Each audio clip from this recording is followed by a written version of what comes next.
the tavern doors you stroll in, from the wet and from the cold. Grab a friend and grab a chair, raise your mugs into the air. Warm your hearts with golden ale, stomp your boots in time with me. Sing along, the tune is fair, pitch right in and tell your tale.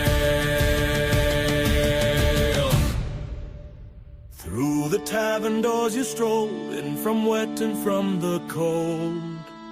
Candles flicker on the beam, smoke and laughter thread between. Grab a friend and grab a chair, raise your mugs into the air.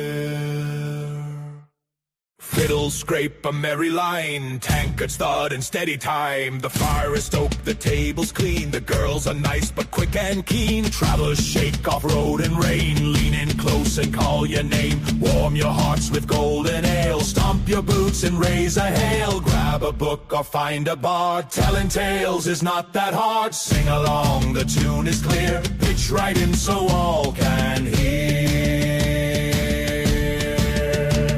Sing along, the tune is clear, pitch right in so all can hear.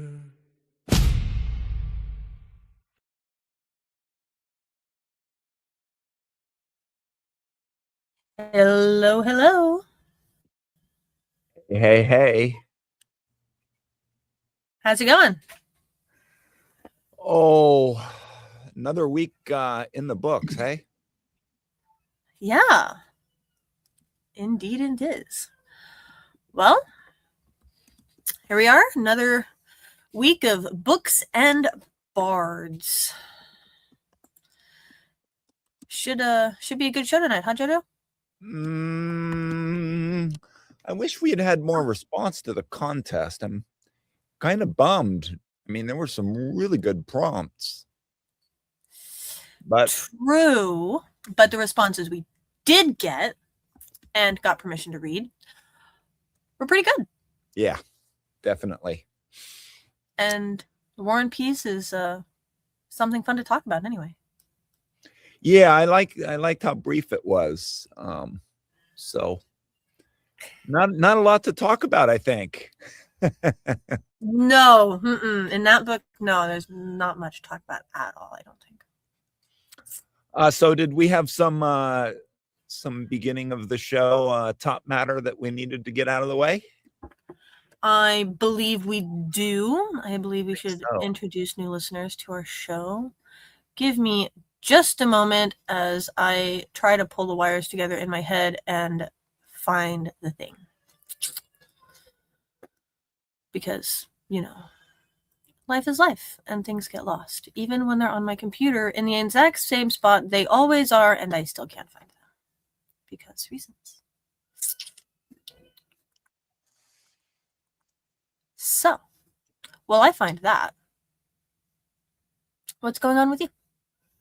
Oh, well, I'm kind of went back to work full time, by which I really mean half time, because I only work, about 25 hours a week, maybe.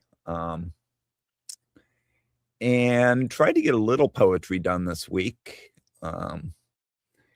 Worked a little bit on my, so I do a little bit of poetics research, tried to get a little bit of that progressed, because I'm anticipating having to give some research talks on it in a few months. And so I need to kind of get my seminars nailed down.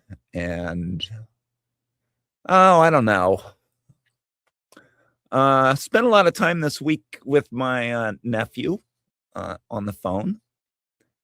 He is a young and budding poet, and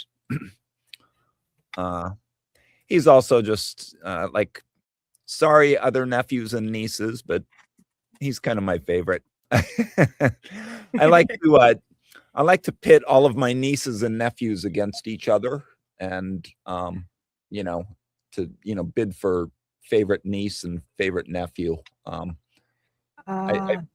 I feel like they do nicer things for me, and in return, I always try to make sure that I am definitely their favorite uncle, because I have 3 brothers, and so I know that they have other options for favorite uncle. So I try to stay in pretty good contact with some of them anyway. But yeah, my nephew Dylan, he's just such a fantastic kid. And he's probably my favorite nephew because what was it? Maybe the second or third year after we moved to Australia, my mom was traveling with grandchildren one at a time, and she was like, "Where do you want to go, Dylan?" And he was like, "I want to go visit Uncle John." So he and my mom came and stayed with us for about a week and a half in Melbourne, and we had the most brilliant time. His older sister had visited like the year before with my mom, and so I thought, oh, by the time my mom's done traveling with my brother Kevin's kids, I'll have seen all of them in Melbourne. But then his little brother Nigel was like, "No, I want to go to Greenland. Screw Uncle John. He can hang by himself. I want to go to Greenland." So and I, got to respect that choice. I don't know anybody that's been to Greenland that didn't come back just raving about it. So isn't Greenland covered in ice and Iceland is green? Don't they have them backwards? Sorry. They went to Iceland. That's how tired I am. Yeah, they went to Reykjavik and then went like all over. And had a really great time, and the photos that they were posting on Facebook were just stunning. So I haven't been to any part of that part of the world, so their photos kind of made me want to put that on my short list for travel. So well, it sounds like fun. Yeah, so it turns out my nephew Dylan is the only other aspiring poet in my entire family, which is crazy because my mother's father was an incredibly talented poet. I mean, incredibly talented. Like serious publication quality poetry, back in the day when it was almost impossible to get published. Oh, that's awesome. So yeah, we're the only two, I think, in the entire family. So that's crazy. Shout out to my nephew Dylan. Anyway. Well, hello, Dylan. And I've found where I need to be. So, all right. Without further ado, welcome to Books and Bards, where unforgettable lines are transformed and given new lives. We take inspiration from well-known books and turn them into poetry prompts, then invite poets of all ages and abilities to see where the ideas lead. We explore how single lines viewed through different lenses of experience can produce a variety of meter, metaphor, and meaning. Together, we'll discover how simple quotes from the page can unfold into poems all their own. This week's show is inspired by quotes from the book War and Peace by Leo Tolstoy. Who?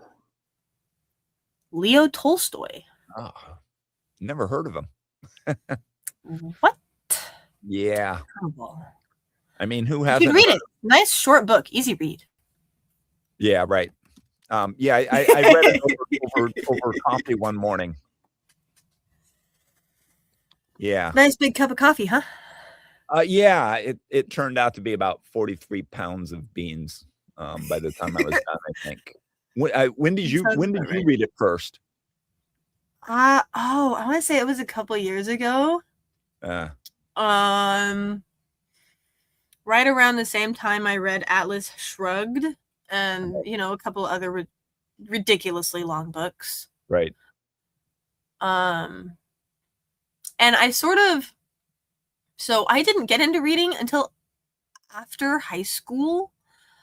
And so it took me a little bit. And when I finally started reading, I realized I really liked classics. I loved old books. New books just weren't cutting it for me. And so, like, my dad introduced me to, like, A Brave New World and Atlas Shrugged and a bunch of other ones. And I'm like, this is my thing. This is my jam. I'm going to start reading all of these. And so War and Peace was on the list. And it was a lot. I will say that. I had to go back and reread it a couple times. Like, I would read a chapter and then I'd go back and reread to make sure I kept all of like the different character stories in line and keep track of who was doing what. But once I got the hang of it, it was a good read. I really enjoyed the story. So.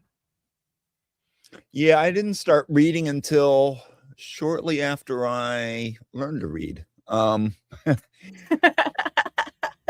Like, my parents bought, they ended up with 4 boys. So, but after a couple, they realized that they were going to have some need for encyclopedias. So when I was about 8, they bought like a complete set of, the World Book Encyclopedia, and it was on the bookshelf right above my bed. And I just pulled down A and started reading, read it all the way through.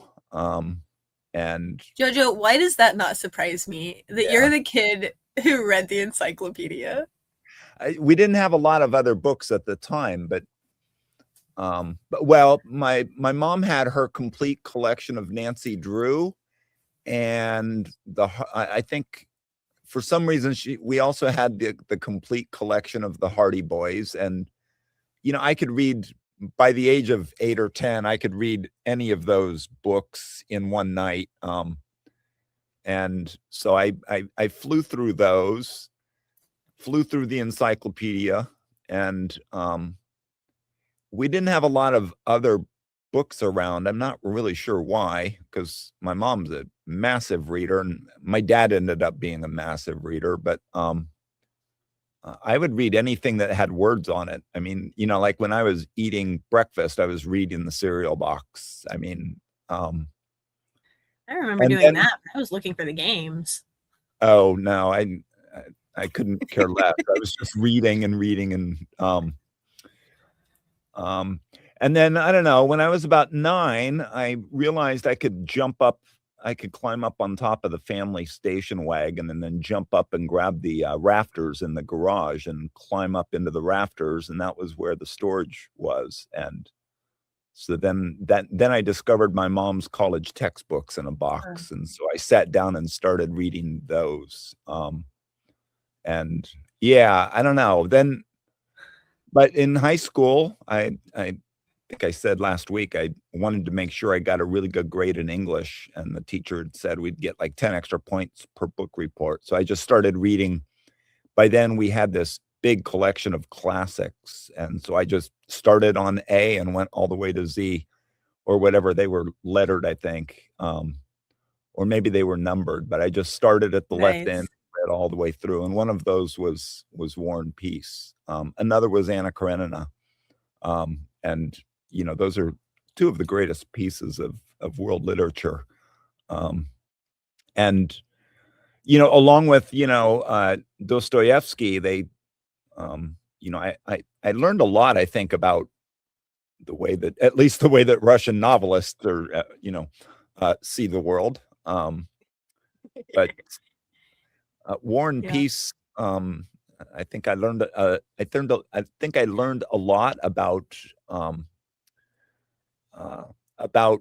not just about war, but and not just about like family drama, but a lot about some of the topics we're going to see tonight.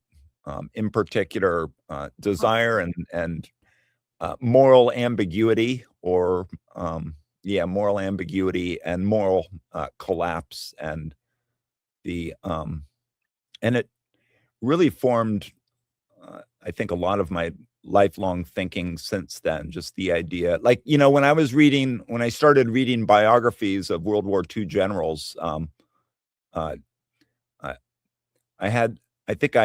brought this Tolstoy level of understanding of generals as not being, like great or terrible, as just being sort of elements of both. And it really informed, I think, the way that I would see some of these view some of these larger than life generals, generals like Patton and Eisenhower and Bradley, and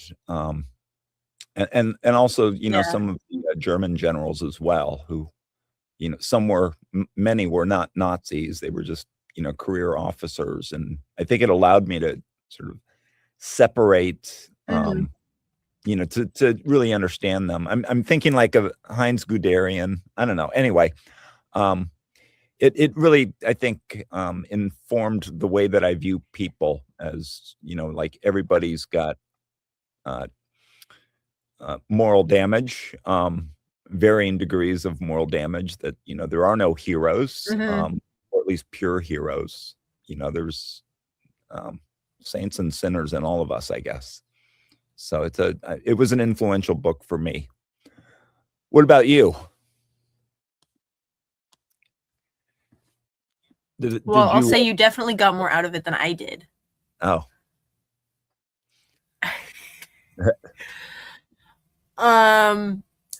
I fully admit, I do not analyze what I read unless I have to. I read purely for the enjoyment of the story. And while, yes, there are some books that strike me harder than others, War and Peace was a beautiful combination of romance and war. Yeah. And that's how I read it, and I enjoyed the whole thing. So I guess that shows a very different take on how we look at things. But maybe that's why we do this so well together. So. Well, I hope so. Yeah, I hope so too. But with that being said, for any of our listeners who ever want to take part in our contests or submit a poem, there is by no means any requirement that you've actually read the book. Just use the prompts. They're just quotes.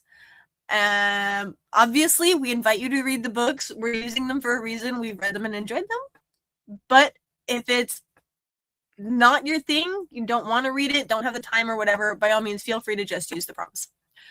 It doesn't bother us. We'd like to see where they take you.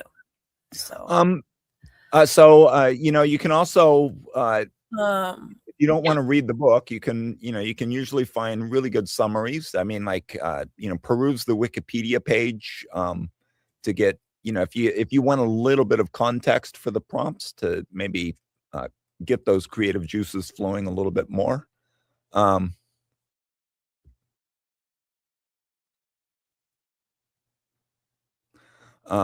Absolutely. Yeah, I mean, there's this thing I've heard of it, called the internet, and it turns out there's a little bit of information out there, including summaries of some of these great works of literature, and so it can help with, the not just the creative juices, but also maybe helping position the poem a little bit for the contests. And so it's, even if you don't want to read, even like this short stories like War and Peace, or Crime and Punishment, you can read summaries of them, and it's helpful, I guess. Especially when you're writing poems, especially with something Absolutely. Like Crime and Punishment or War and Peace, where they're dealing with some pretty heavy topics. So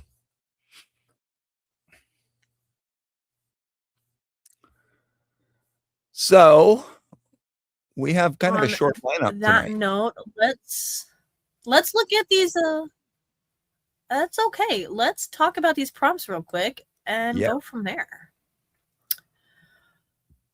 So the first quote says, "We can know only that we know nothing, and that is the highest degree of human wisdom."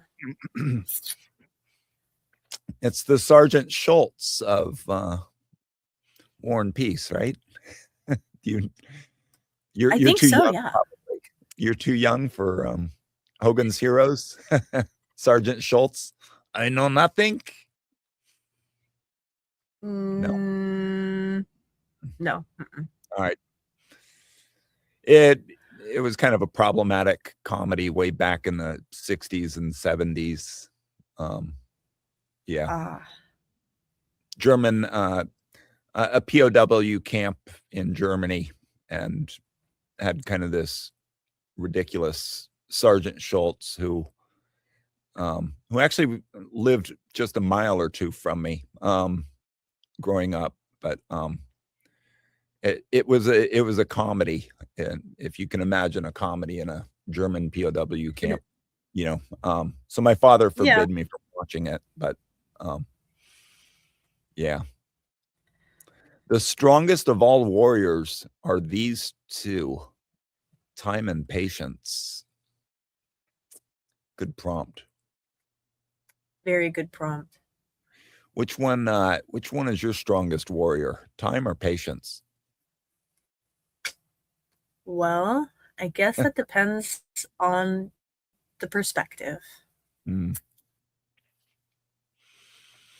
don't think I'm all that.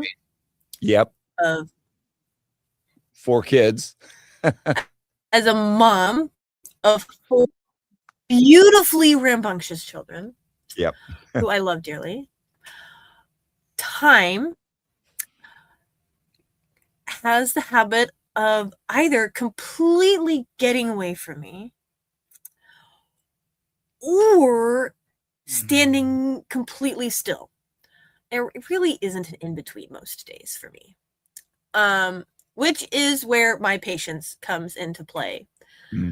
According to my mother, I have the most patience of anybody she's ever met. There are days I question that. We'll put it that way.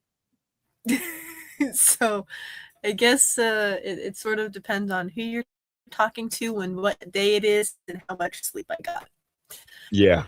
So I have my moments. Sleep is key there, right? Some are not so good. Sleep is key there, right? Yes. Yeah. Yeah. There is no greatness where there is not simplicity, goodness, and truth. Is that true? I think that's true. What do you think about that? I think was it Einstein who said if you don't know it well, hold on, I've got an idea. Was it Einstein who said that if you don't understand it well enough to explain it to a 5-year-old, then you don't know what you're talking about? Indeed. Pretty sure somebody said something like that. Yeah. And so I guess that's where your simplicity comes in. Yeah. My management in my science career was fond of the elevator pitch, where you just happen to be standing next to the CEO waiting for the elevator, and you've got 30 seconds to maybe pitch them on your great idea. And so I think oftentimes we call it the elevator pitch. But yeah, I mean, it's exactly that. But for Tolstoy, this was maybe more around his moral, let's say his moral center, I guess, that that greatness comes from plain simple honesty, and so I think it kind of weaves its way through War and Peace quite a bit. Absolutely. The whole world is divided for me into 2 parts. One is she, and there is all happiness, hope, light. The other is where she is not, and there is dejection and darkness. Yeah. I mean, that's more than just like your the love of your life being sort of the center of your universe. Yeah. It's more like about how your entire reality is reorganized around that. Well, and I think the cool part about this one is this doesn't necessarily have to be a person. It doesn't have to be she. It can be an it. It can be an idea. It can be anything, really. Could it be my cat? It absolutely can be your cat. Because I kind of think of my beloved cat Frank as being that for me for many, many years till she passed. But no, I mean, it's so much more than that, right? It's my kids. And to a large extent, it's my career. It's all sorts of things. So yeah, you're right. It's not necessarily a person. Yeah. I think it could maybe even also be an but event. It definitely could be. Yeah. Yes.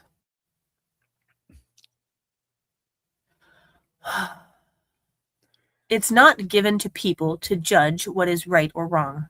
People have eternally been mistaken and will be mistaken, and in nothing more than in what they consider right and wrong.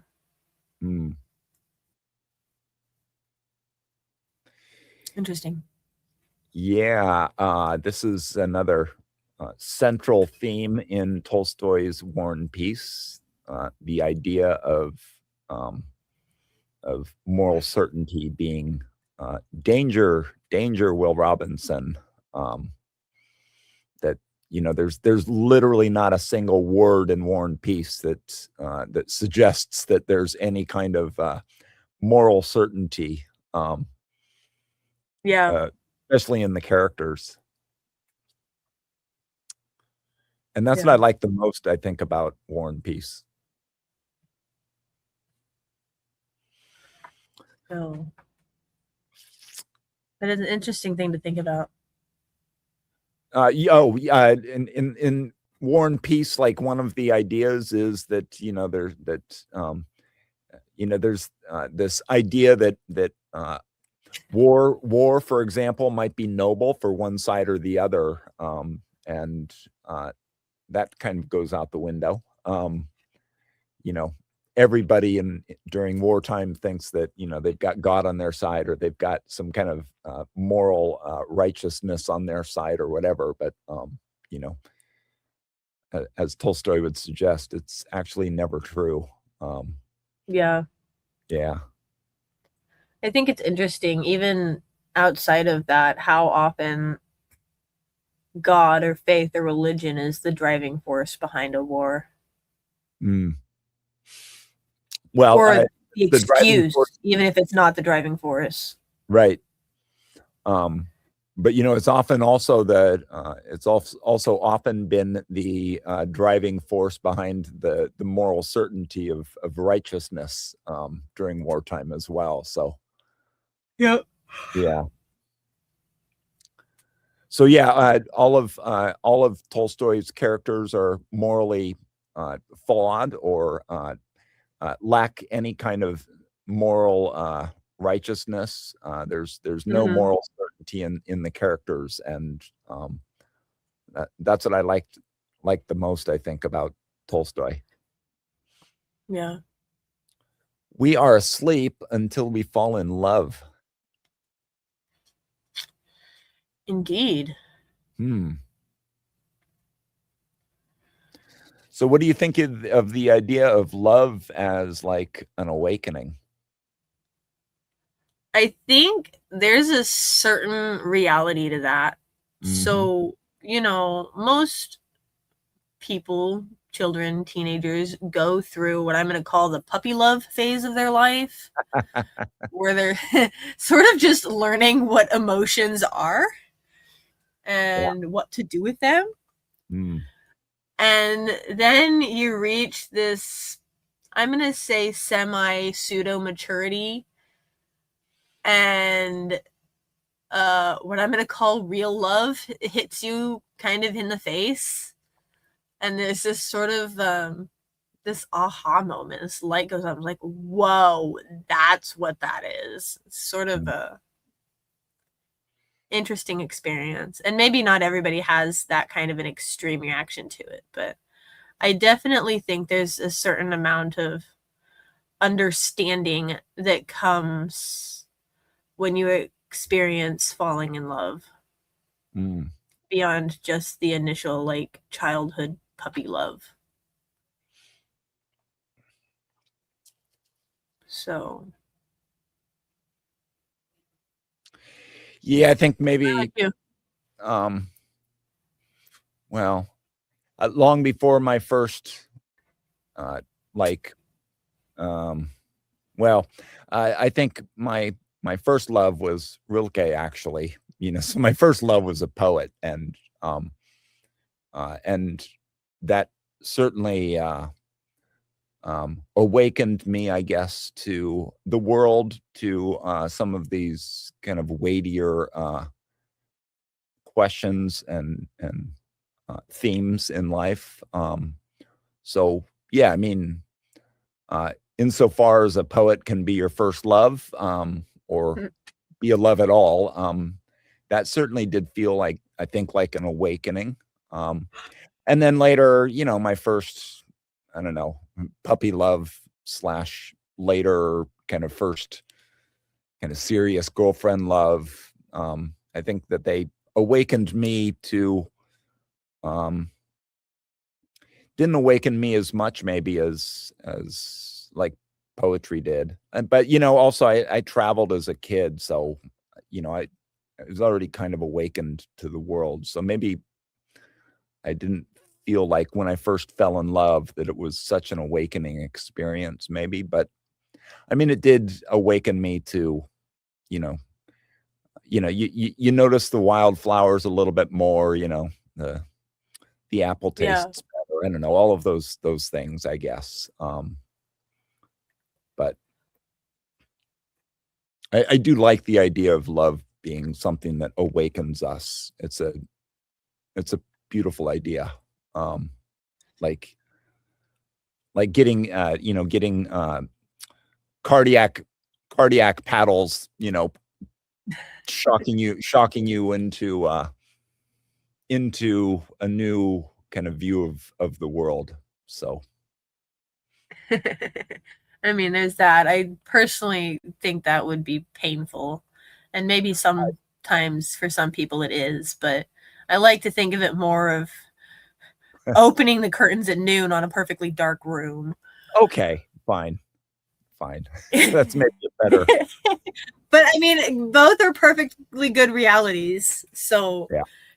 Maybe it's different for everybody. So, have you ever written a War and Peace like poem? Or, like in response to Tolstoy? Because I noticed you didn't write for this contest. Of course not, Jojo. I'm hosting the contest. I know, but you could give yourself a gold medal. I'm sure nobody would notice.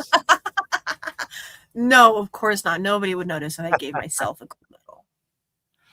I have not specifically written a poem inspired by Tolstoy. No.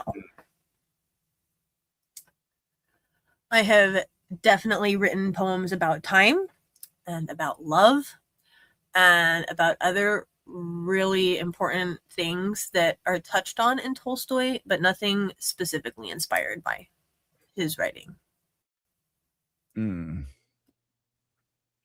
What about you? Oh, I have written a few. Not necessarily directly by War and Peace, but by a lot of the elements of it. I think I've told you that I have a massive crush, pun intended, on Richard Sykin, who was, I think, really the second poet that I ever fell in love with. And his first collection was called Crush. I picked it up in a bookstore across the street from Yale University 25 years ago, not long after it came out. And by the end of the first page, I was like, oh yeah, I've got a new favorite poet. But when I bought it, I just sat in the corner of the bookstore and read it and literally just cried. But somewhere around halfway through, I got to a poem of his that became one of my favorites, called "You Are Jeff," and I got through to the end, and I was like, this is maybe like a poet's view of War and Peace, or at least the major elements of War and Peace. And so I always think of it as Syken's take on War and Peace. And it was a fantastic poem, and it really got me thinking about a lot of those heavy things again. And it also it was where I absolutely fell in love with recursion, because he does it so brilliantly in You Are Jeff. And it's also a kind of a really cool form that I love, but I don't do it often, because it's kind of poetry prose, or prose poetry. And so it just looks like, what is it, 24 paragraphs basically, but it's absolutely, especially if you read it aloud, you quickly realize that it's a poem. It's just that, if he put line breaks in there at the end of each, where the line breaks should go, it would be 400 page. It would be longer than War and Peace. Oof. So well, but yeah, sounds so like an incredible poem. Yeah, well, so if we had accepted pre-writes, I would have submitted my a poem I wrote in response to You Are Jeff. And so since we were a little bit short on content tonight, I thought I would read it. Well, I think that's a great idea. And I'm a huge fan of your poetry, Jojo. Yeah. But well, I think, to be fair, let's go over our contest submissions first. Yeah, absolutely. And then when or if we have time, we can come back around to that. Yep. And see where it goes. So unfortunately, we did not get all of the permissions that I was hoping that we would get. So that's all right. Shall we start with Sky to Blue? Yes. So I've just pasted the link. Would you like to read? Beautiful. Sure. To Be the Lichen by Sky to Blue. Frost doesn't rush the coming winter. It blankets a meadow, but at midday sun, it retreats with grace, and presently the cold settles in. A river maps rocks in its path, a seasoned courier. Day after day it arrives, patient as stones crumble, finally giving way. A cicada waits 17 years for 3 weeks of light. Nothing out there screams for the end of the story. To win is to be the lichen, holding its place on the north side of the bark.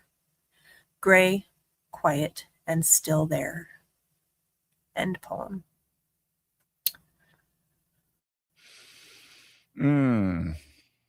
Beautiful.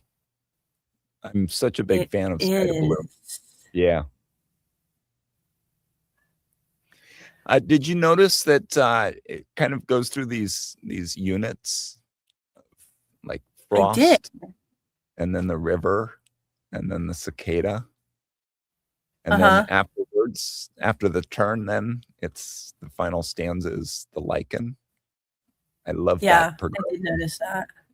Yeah, gorgeous, right? It really is.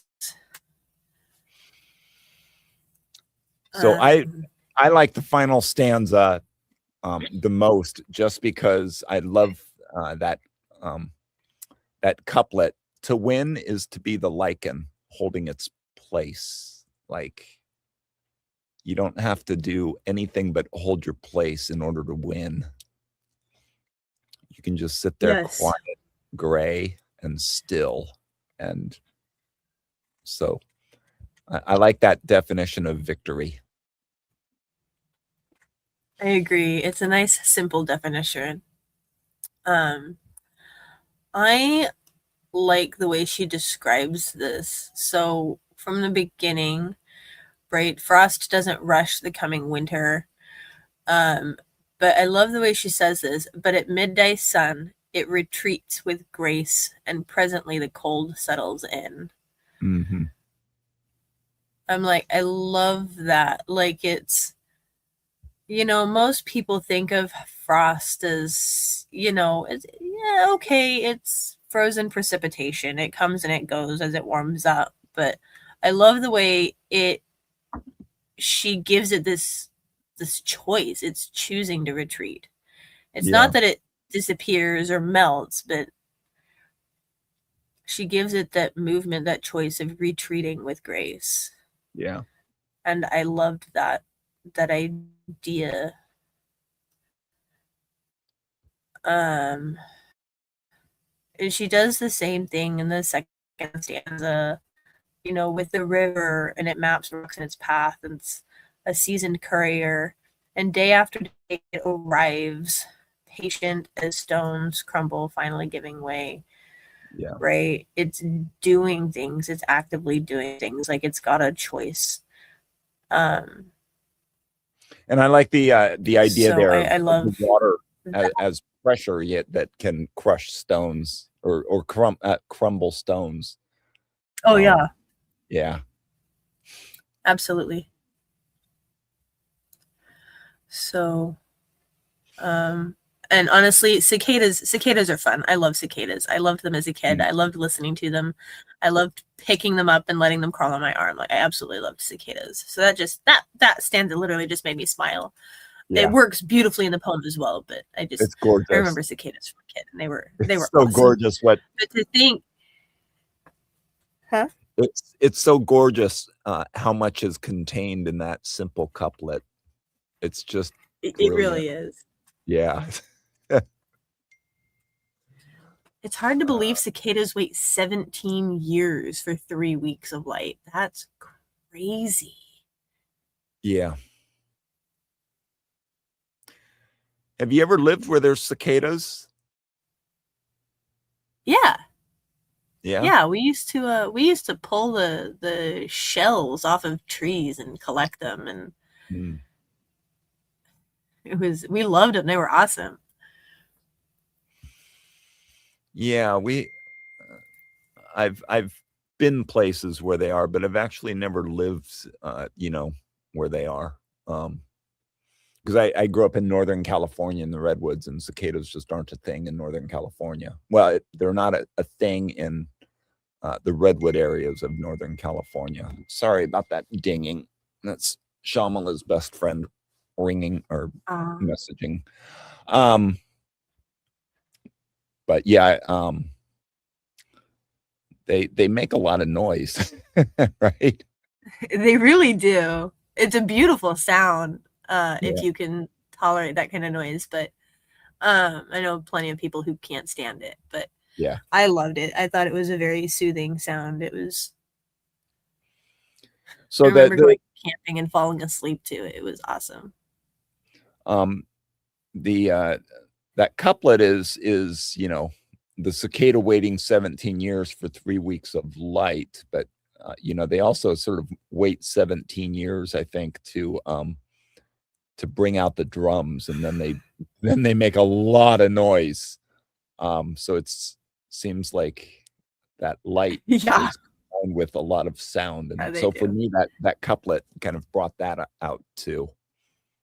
It's a gorgeous couplet. Yeah. And then I think maybe the following couplet is beautiful too, because I mean, do you think it's the cicadas that are screaming in the next couplet?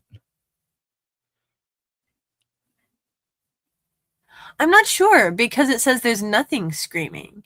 Yeah. Or at least not for the end of the story. And I love that, because how often do you want to, well, what happens? How does it end, right? I remember being a kid. Well, what happened next? Right? Mm-hmm. Right? No, there's nothing worse in a show or a book than a cliffhanger. Like, and so I love this quiet waiting for the end of the story. Just let it happen and enjoy the process. So I think between those two couplets are probably like, I love the whole poem, but I think those two couplets together are just beautiful. Yeah. And they say a lot.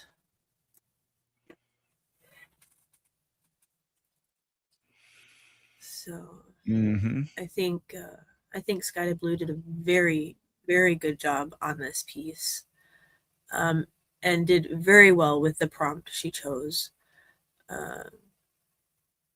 Time and patience, and I think they arrive beautifully in this poem. It's absolutely well done. Gorgeous piece. So in addition to the prompt, you know, it also hits on some of those Tolstoy centric ideas, like of morality. You know, that the ending suggests that, you know, greatness is not some kind of deafening conquest, but, you know, it's just humility, I guess. And so that's a real that's a serious theme in War and Peace. So I thought this was just a fantastic write and a brilliant fit. Absolutely. And that's why we gave it the gold, right? That's exactly why we gave her the gold. Very well done. Very well earned. I also like that it's sort of the it's the opposite of War and Peace in terms of length. It's kind of a brevity, and so it's not what'd you say, 47 pounds of coffee or something like that?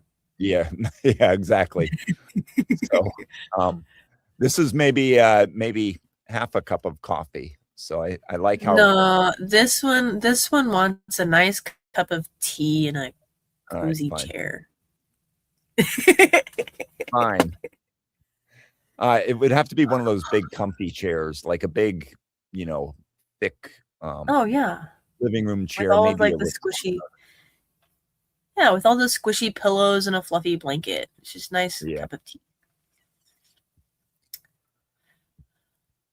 Anyway. Very, very well done, Sky to Blue. This is just a fantastic piece. Let's see. Who's next? Who's up next? Yup. Up next is The Greatest Conqueror is Love by the poet. And I believe we have a SoundCloud for that one. We do. In fact, I think we have. Oh, shit. Oh no, we have the SoundCloud, but there's also a couple of 3 videos, I think, of it as well. So yeah, if you wanted to go into the website and look at those, but what we have permission to use is the SoundCloud. Yeah. So, is Pam able to play it? Oh, we might have to wait a minute because she just posted in the chat that she will be right back. All right. Do you want to move on to the next one and we'll come back to that? Shall we? Sure. All right. Then I will read the next one because... And I'll get the link. No, I got it already. Aw, one step ahead of me. Yeah. So I will read A Product of Depression by Glory Paul. A product of depression. She is real, a real remorseful girl.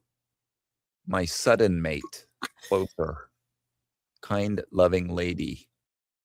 Our friends call her antisocial, till the 3 different charactered girls came to her life, changing her lifestyle. Of course, I was among the 3 girls, unfortunately. Our 4th combination didn't last long, and now the 2 of us remain. Even though she is different from my way of life, good thing about her, she is understanding. Confidence holds her mind and soul, and that's when we are the same. Besides that, we all like listening light music. The girl has a character of leadership and motivational speaking. Ooh, without forgetting, she likes jokes so much. And for that, one can't find out about her dark side, about the fire burning in her heart, about her depression, by her bad past experiences that are still eating her till now.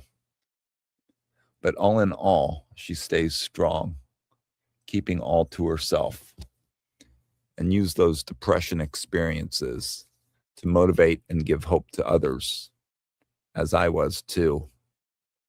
She is a product of depression, but a light to depressed ones. That is who she is. End poem.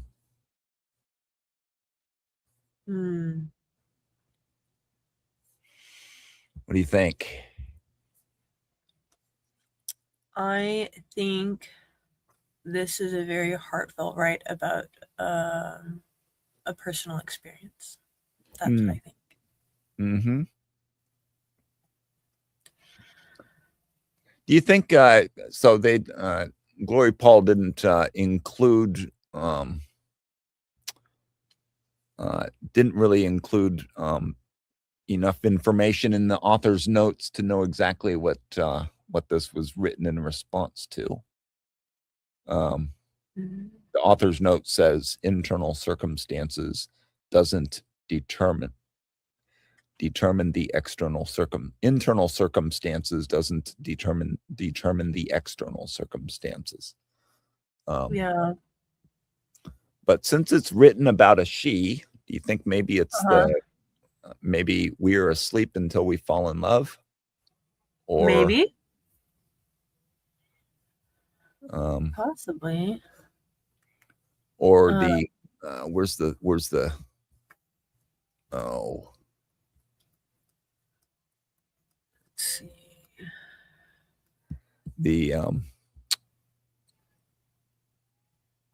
The whole world is divided for me into 2 parts, one who is she, and there is all Possibly. light, the other is where she is not. And there's dejection and darkness, like depression. Well, Yeah. as a she that uses her experience with depression to be a light to others who suffer from it. Absolutely. Absolutely, you could do that. I think that would be a nice way of thinking about this poem.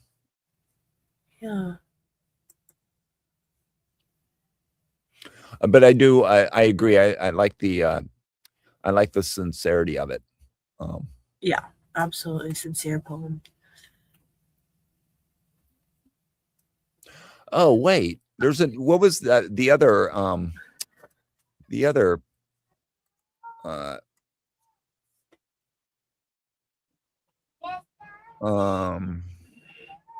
there is no greatness where there is not simplicity, goodness, and truth. Maybe. Yeah. Because if she's Yep.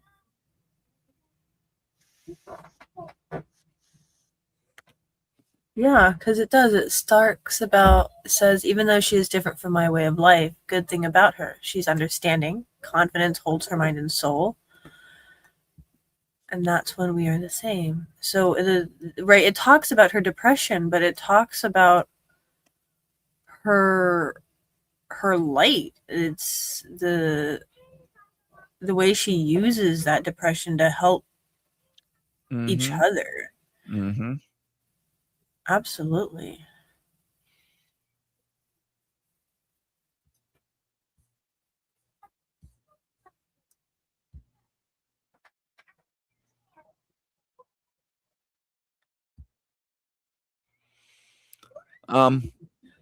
So yeah.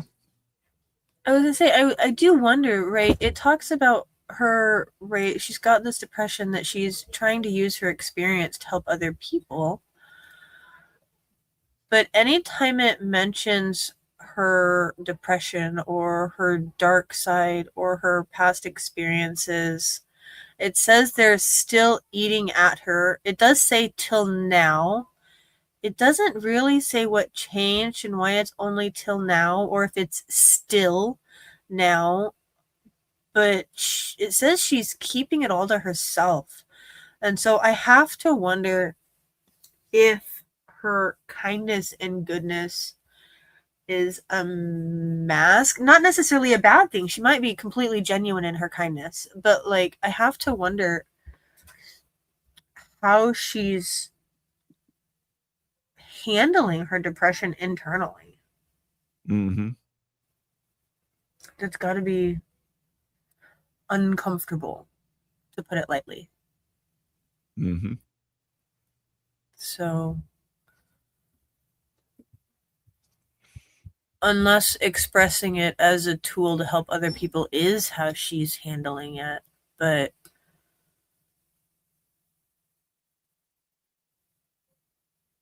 I'm curious just because of the way it phrases a couple things. It says one can't find out about her dark side, or like I said, it's still eating her until now, keeping it all to herself.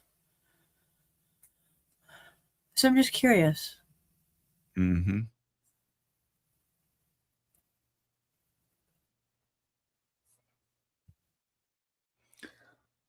Well, so I think that's a bit of a theme with Tolstoy too. There's sort of a maybe like an internal she and an external she.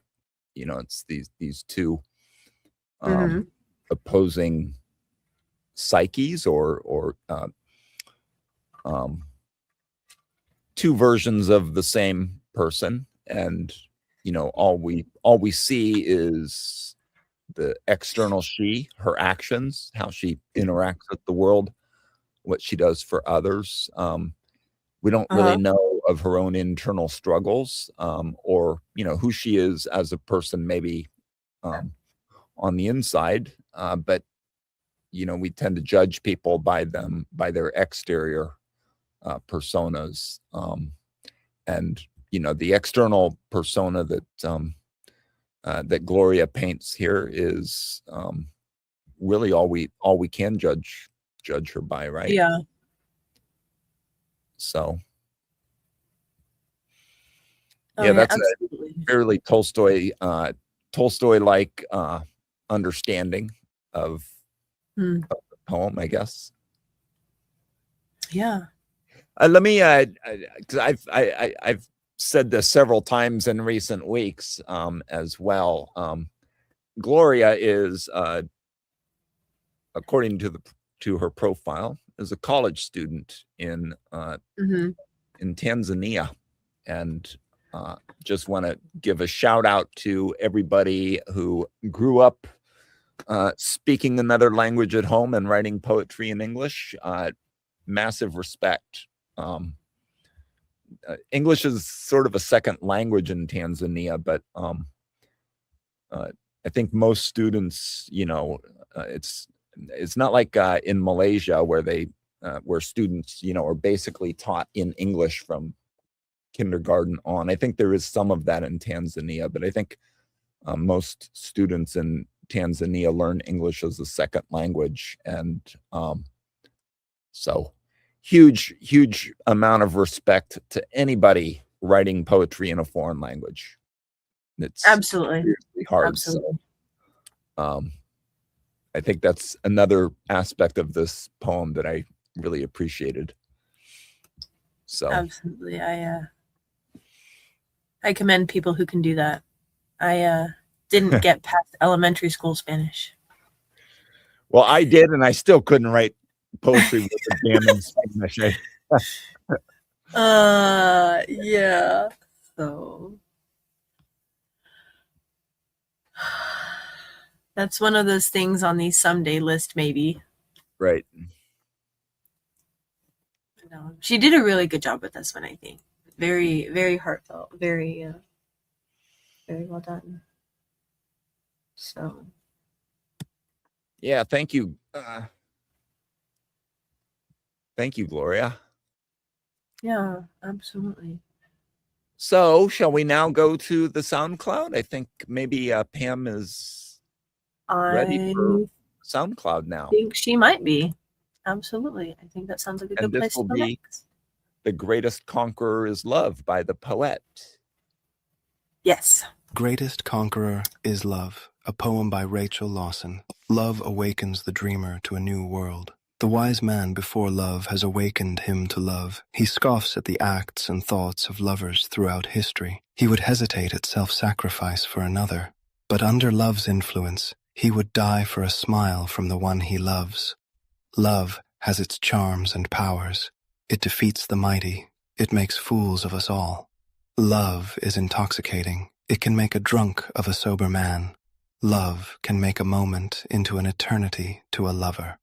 Oh, love can turn an hour apart into a year. Love can kill. Love can bring hope. Love can conquer time, and it can transform people. Love can bring people together or destroy them with a word. Oh, love is the greatest conqueror. All fall to love.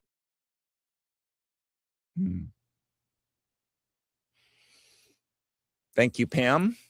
Thank you for staying up late to support us in this podcast. We appreciate you. What do you think, Monarch? I think this is an interesting poem. I like the general idea of the poem, and I think the first couple stanzas are beautiful. I will admit, I sort of wish we'd seen the wise man continue through the rest of the poem.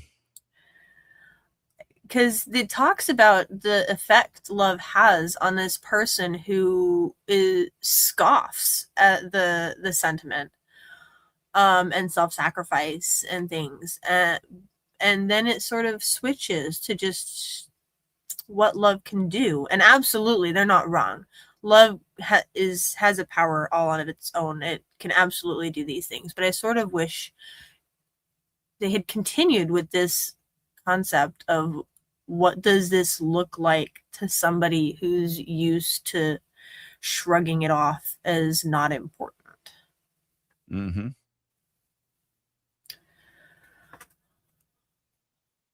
What'd you think of that opening line? Love awakens the dreamer to a new world. I think it absolutely can awaken a dreamer to a new world. I also think love can awaken a cynic to a new world. That's true, think, yes. And I think the experience would be drastically different. Yeah, but probably people wouldn't write too many poems about that. That's my guess. You don't think so? No, maybe. But they wouldn't be as uplifting as this poem. How's that? True. Very true. Yeah. So very they would maybe be more on the war side of War and Peace than this one. Maybe more on the peace side. I absolutely agree. I think her last two lines have a great, like, both devastation and hope to them. It says, love is the greatest conqueror. All fall to love. And if I am going to be conquered and fall, well, to love it should be, because I can't think of a better way to go. So I appreciate that in this. What do you think? I think what is it? I got it. I'm swapping back and forth between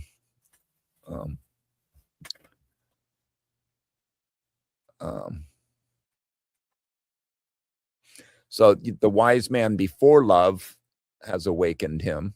He scoffs at acts and thoughts of lovers throughout history, but then, like under love's influence, suddenly he's willing to throw himself into sacrifice just for a smile. Mm-hmm. So I love that. That's a pretty dramatic. Tolstoy would be proud of the level of drama in that change in him, suddenly being willing to sacrifice himself just for a smile. That's fantastically dramatic. And then, love is intoxicating. It can make a drunk of a sober man. So the poet is turning up the heat there on, what love can do to someone. Absolutely. Love can make a moment into an eternity to a lover. So suddenly, love can do pretty much anything, and all sorts of extraordinary, have all sorts of extraordinary effects. Yeah. Have you experienced that? Huh? Have you experienced that? Oh, we've all done really incredibly foolish things for love, haven't we? I mean, well, sure. But have you ever had that moment stretch into an eternity before? Oh, let's not talk about that. No? No. All right. All right. We won't talk about that. Have to live the rest of my life that way. So. Oof. Ouch. I'm sorry. I have had love turn an hour apart into a year. I had it turn a summer apart into what seemed like 100 years a few times too. When I was in college, I decided to go to Germany and work for a summer. And so I did. And so I was separated from my girlfriend for 3 months, and it seemed like an eternity. Now I know that it really didn't. It just seemed like maybe 4 or 5 months, but at the time it felt like an eternity.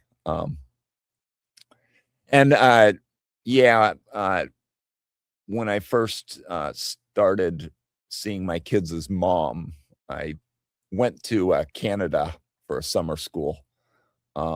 It was only a month, but it seemed like a lot longer than a month. Couldn't wait to get my truck and drive back to California. But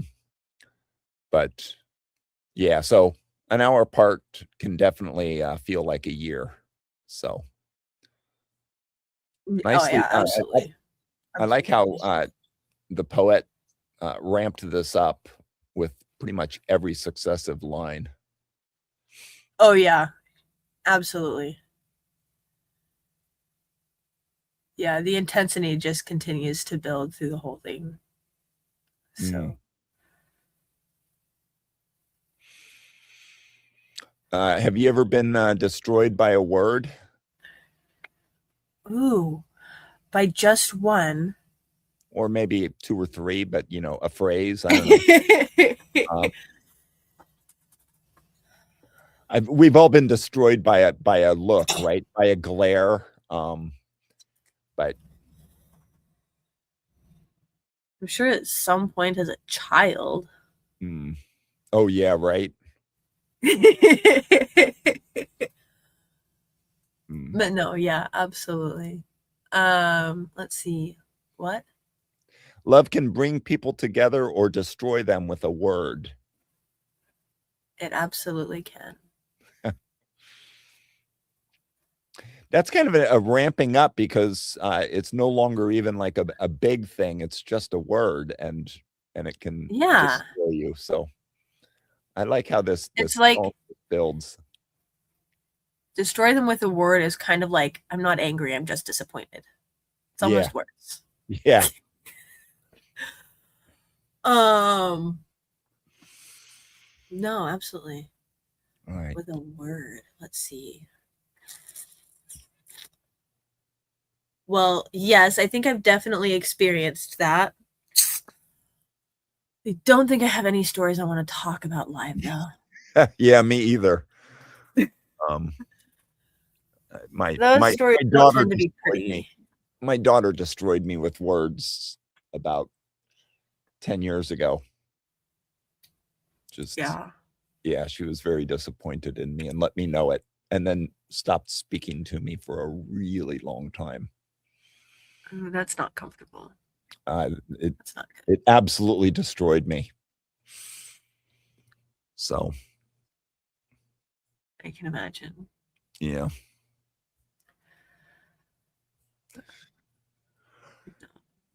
Shall we move on? I think we shall. Thank you very much, the poet, for writing this, submitting it, and giving us permission to read it and discuss it. Lovely.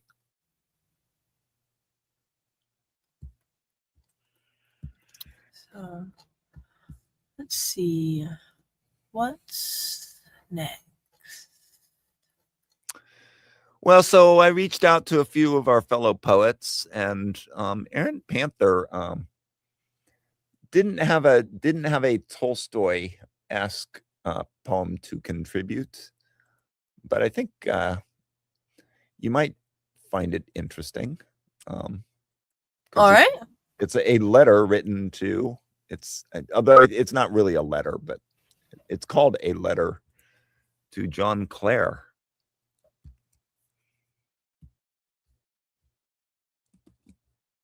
And I thought maybe we would read that. All righty.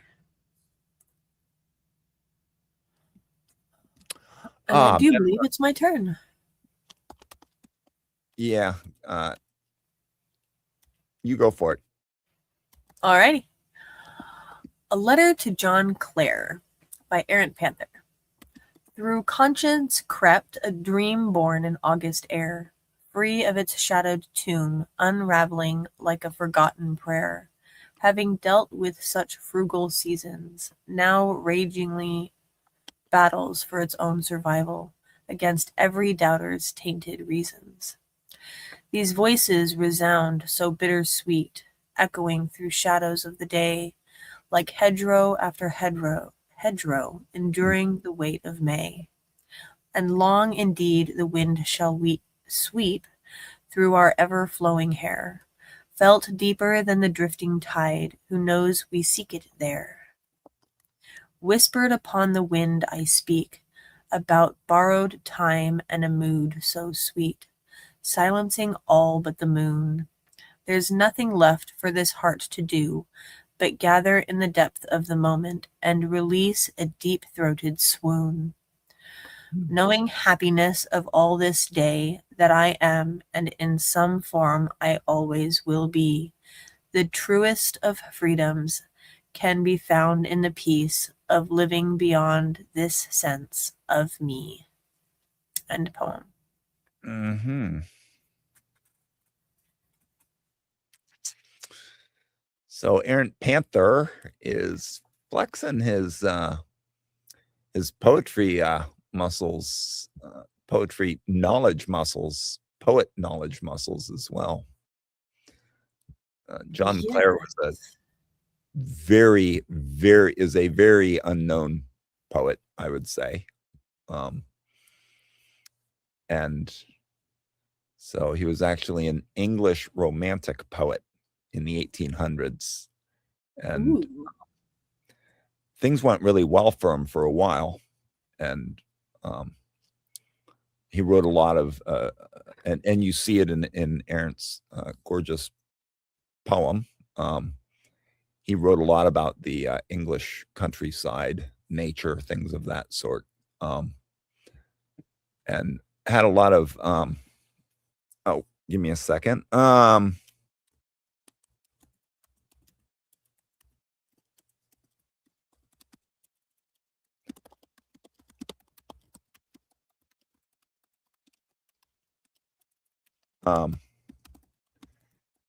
He had a lot of success early on, but he also had a lot of subsequent financial and otherwise hardships, and ended up being institutionalized for like the last few decades of his life in what were then called asylums.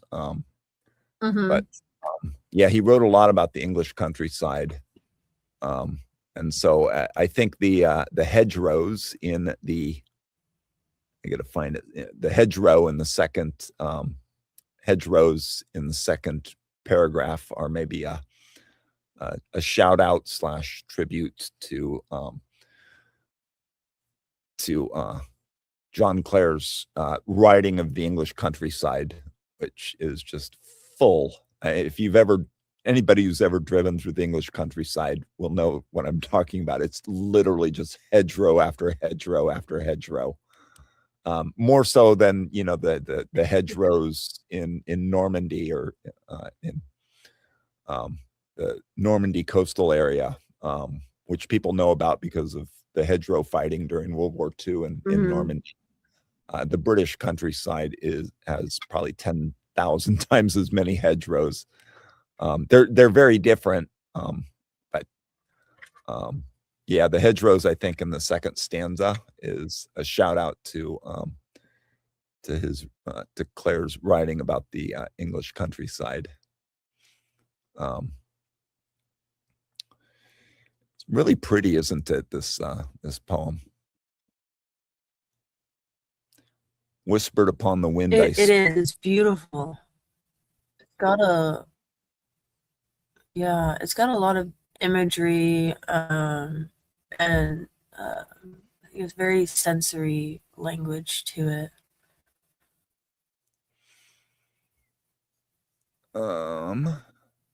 Let's see.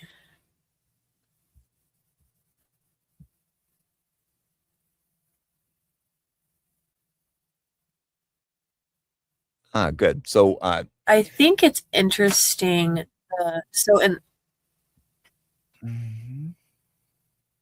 Go on.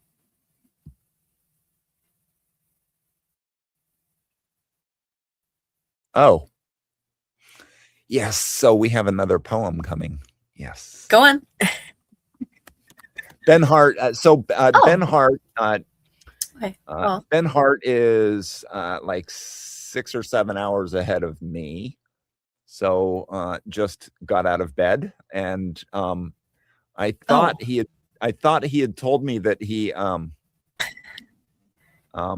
had written a poem for our contest, but by the time he went to submit it, the contest had closed. I should have let you know, and you could have maybe opened it back up so that we could add it, or anyway. So I was hoping that he had the poem and that he could contribute it. So he just did. So we'll do that next. Yeah, that's awesome. All right, but in the second stanza, so it's right after it says, the voices resound so bittersweet, echoing through shadows of the day, like hedgerow after hedgerow, enduring the weight of May. And long indeed the wind shall sweep. Anyway, so I'm looking at this and I'm going, okay, what about May is heavy? Yeah, right. And maybe I'm missing it, but I'm not sure where May becomes heavy or why, I guess. Is it something about John Clare that I'm just not familiar with? What happens in May? Actually, you live in Alaska, so it might be a little different. It might be a little different there, but yeah, it's not the start of spring. It's actually we normally still have ice and snow on the ground in May. Yeah, right. So around March 20th or 21st is the first day of spring, and 6 weeks later is the midpoint of spring, right? And so, you know, around the first week of May is sort of the height of spring.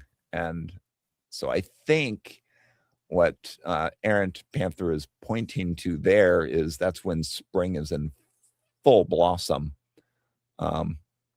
So the town I grew up in, one of the towns I grew up in anyway, they had like a cherry blossom festival, and wouldn't you know it, it was in May. Well, it might have actually been later April, but just because cherry blossoms bloom a little earlier. But yeah, so May is sort of the height of spring.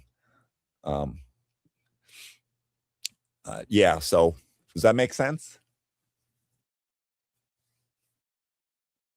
That's what I think. Yeah, I still don't understand why that would be considered heavy though.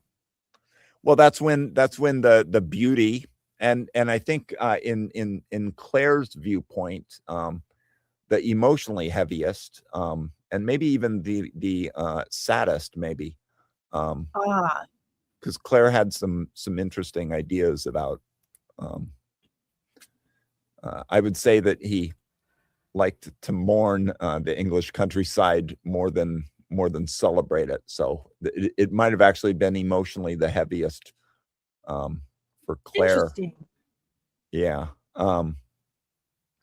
So that's when spring is in its fullest glory, and then after that, you start moving towards summer, and so that's sort of when spring is in decline. So yeah. So I can understand that, the weight of spring dissipating, like that I could understand. Yeah. But that's my view. Like the heaviness of like heat or whatever adds.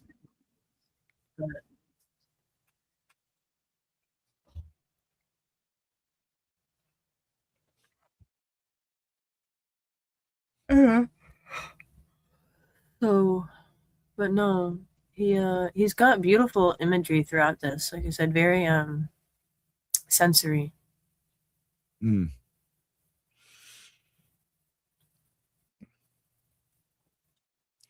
Yeah, so that line, memory of lost countryside, beauty mixed with dispossession. And you've got rural labor intensifying, so I think maybe that's speaking toward the beginning of the decline of that abundance of May. Yeah. So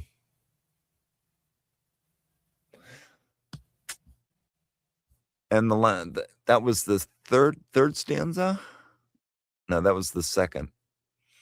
No, that was the second stanza. Yeah, so the third stanza, whispered upon the wind I speak about borrowed time and a mood so sweet. Silencing all but the moon, there's nothing left for this heart to do. Ooh, silencing all but the moon. But gather in the depth of the moment. Yes. And release a deep-throated swoon. So that sounds like surrender. It does. That sounds a lot like surrender. Yeah.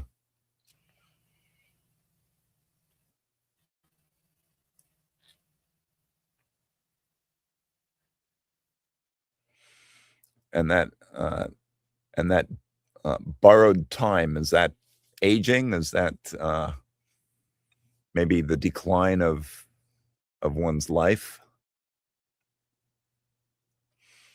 So possibly.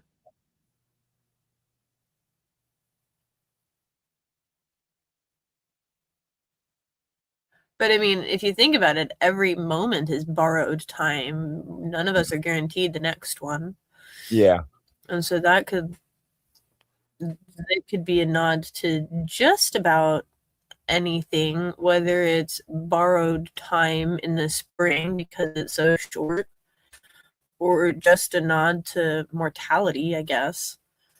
I guess I was thinking about, after the height of spring, things are, spring is in decline, and then you get to the line about borrowed time. Maybe he's talking about someone past the prime of their life and now sort of slipping more toward mortality than they were moving away from birth. So yeah, I could see that.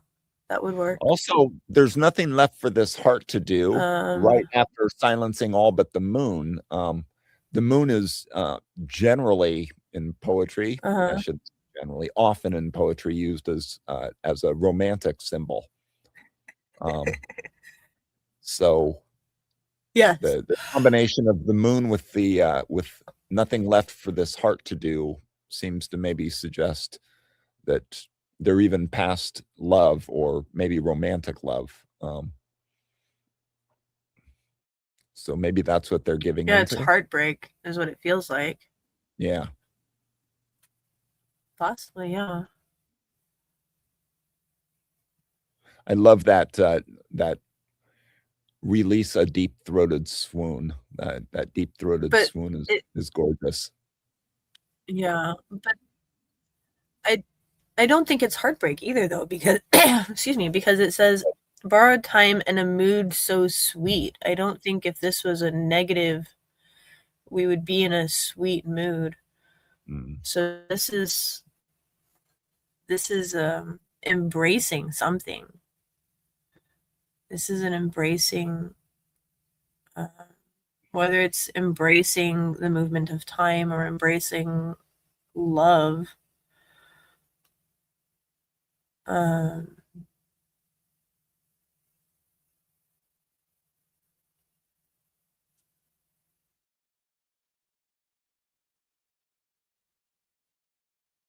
So let's see.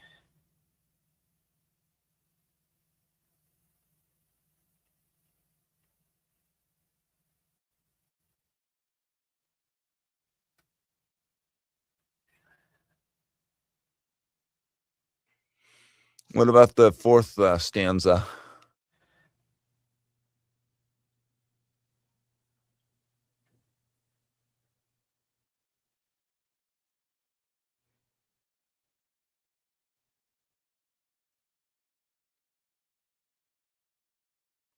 Knowing happiest of all this day that I am, and like this. Will always be.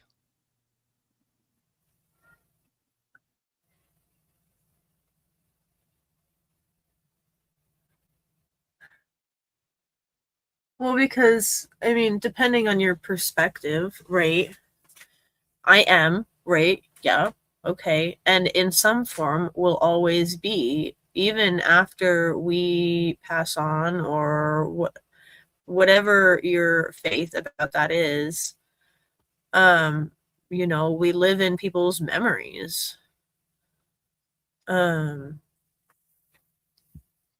We've made our mark on the world, whatever that is, however big or small. And so, I have a great, great, great, great grandfather, whether I know his name or not. He lives through me because I'm here. And so he's Right. here. And so I guess it's this, sort of life is a circle. It keeps going. It doesn't stop.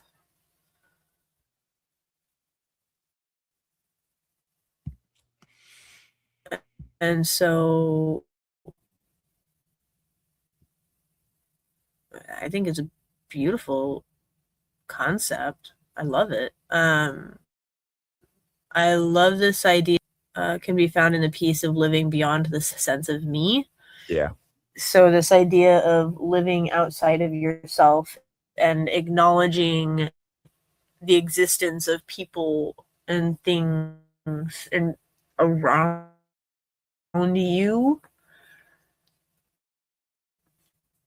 can bring peace. I mean, I've heard it multiple times growing up and things that if you want to learn to care for someone, the best way to do it is to serve them or to notice them and their needs and their wants and desires. And so it's completely happy with that last stanza. I'm very happy with it. It's beautifully said. And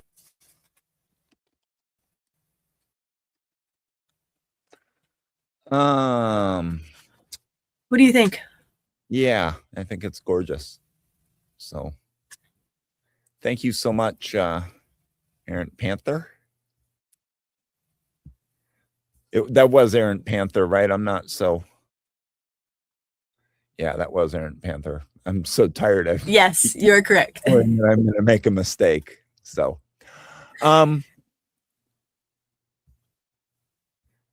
right. Oh, what happened? All right, there. Shall we move on? Because if so, I have a surprise. Sure. You said Ben Hart had one for us? Actually, we now have 2 poems to get. You heard from one of our... I did. Hey, you heard from one of our contestants. Beautiful. Well, it is your turn to read. I know. So I am now going to read Wars, Gambling, Games by Goronwy. Wars, Gambling, Games. Waiting for truth in a railway station. Finding lost innocence escaping. In answers wanted to wondering why. About the myths of war and peace. Left as spoken patience finding time. Caught a sadness for lost futures. Found on pages of torn up promises. Filled with writings of empty words. Cast his doubts looking at the world.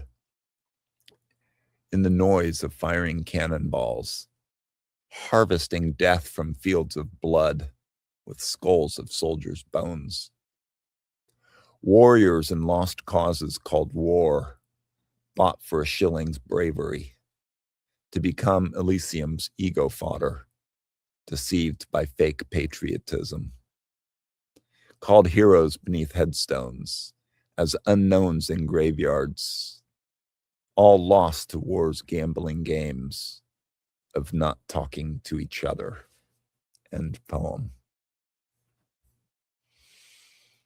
Wow. We gave that the bronze. Ooh, Elysium's ego fodder. Yes. Probably for lines like Elysium's ego fodder. Yeah, right. Great line. Yeah. It really is a really good line. But back to the beginning of the poem. Yeah. Very well written. Yep.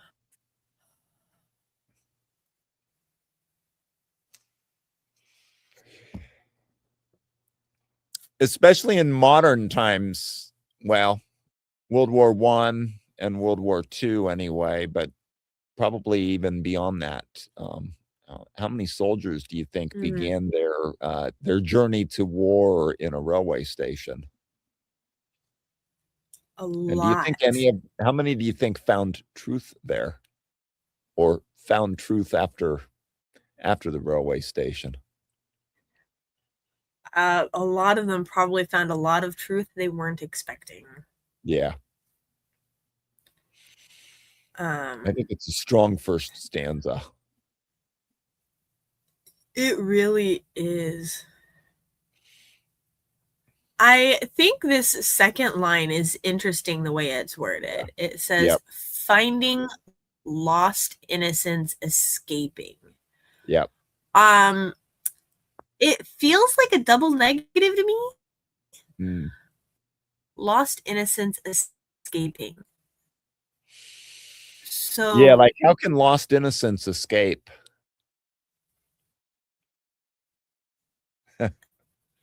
Right. And it's being found at the same time. So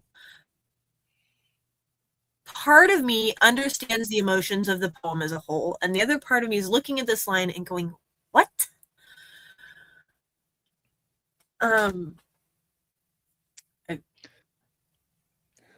I think lost innocence is maybe naivete.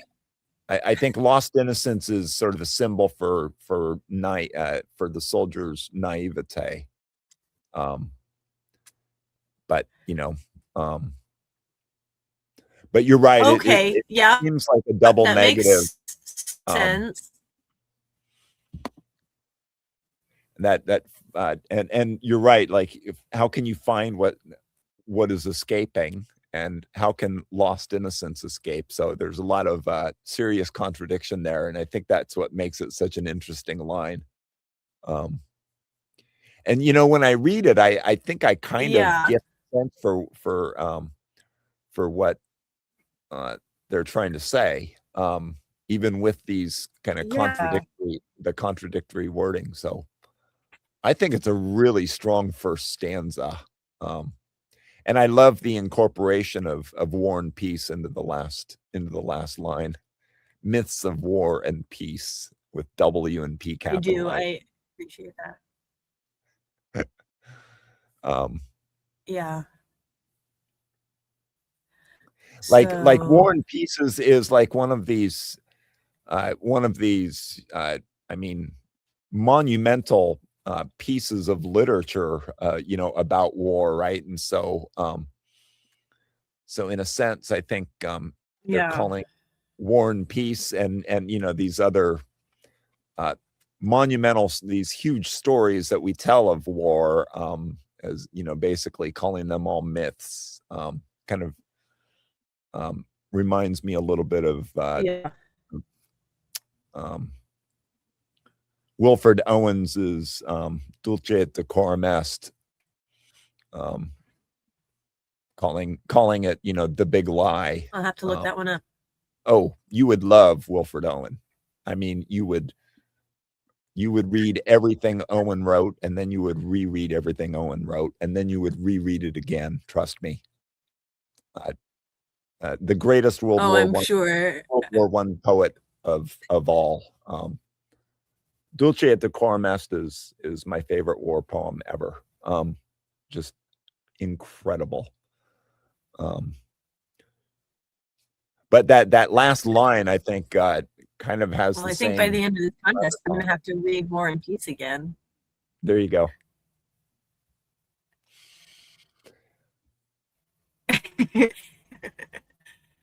And what about the second but stanza? Yeah, no, I love that he's included the what? Let's see. The second stanza, it says,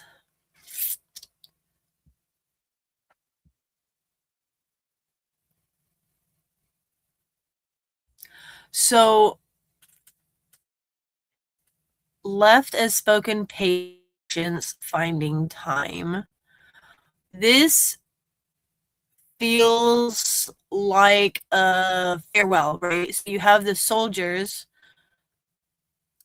finding their innocence escaping, right, at the railway station, and then the second stanza to me feels like loved ones saying farewell. Spoken patience finding time, right? This is the last couple minutes before boarding. Caught a sadness for lost futures, right? People are facing the reality of not seeing each other again. Found on pages of torn up promises filled with writings of empty words. It's this acknowledgement that as much as we might mean these promises or want these promises to come true or to be able to keep them, it's an acknowledgement of the reality of war. We're saying goodbye, and there is absolutely no guarantee that we're going to say hello again at all. And I think that's where the second stanza has left us. And this is the sorrow and the heartbreak at farewell.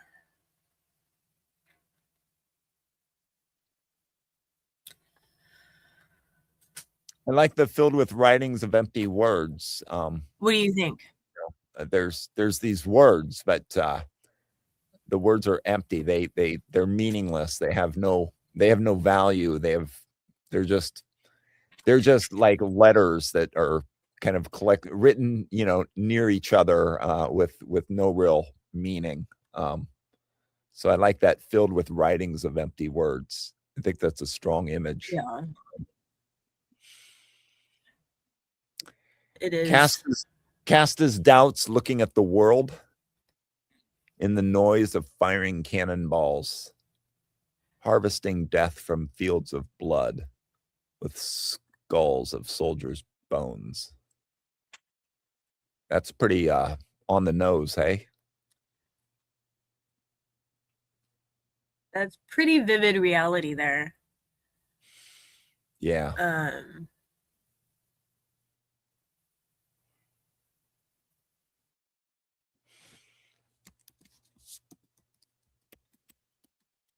I can't imagine, don't want to imagine what a battlefield looks like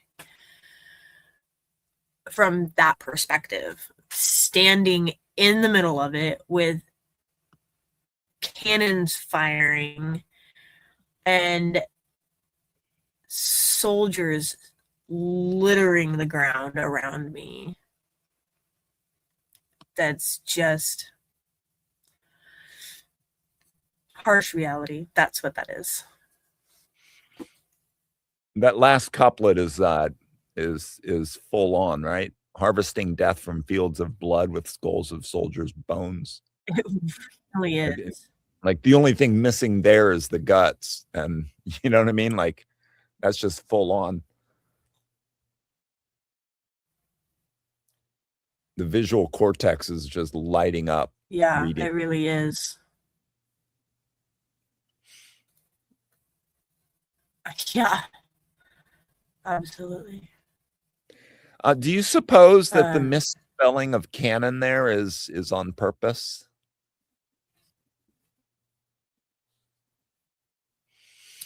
I'm not sure. I couldn't tell you. Because, you know, like a canon in religious term, it's a religious term, right? Like it means like a body of writing or a body of religious works or texts. Yeah. Like I'm wondering if that's intentional. Mm-hmm.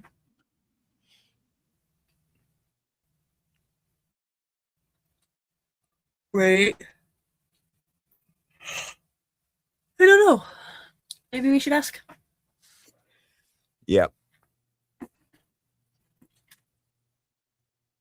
Warriors in lost causes called war, bought for a shilling's bravery, to become Elysium's ego fodder, deceived by fake patriotism.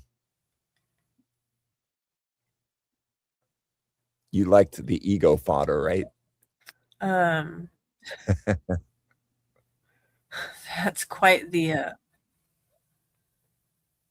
I mean, if you think about it, like, okay, some wars are debatably necessary.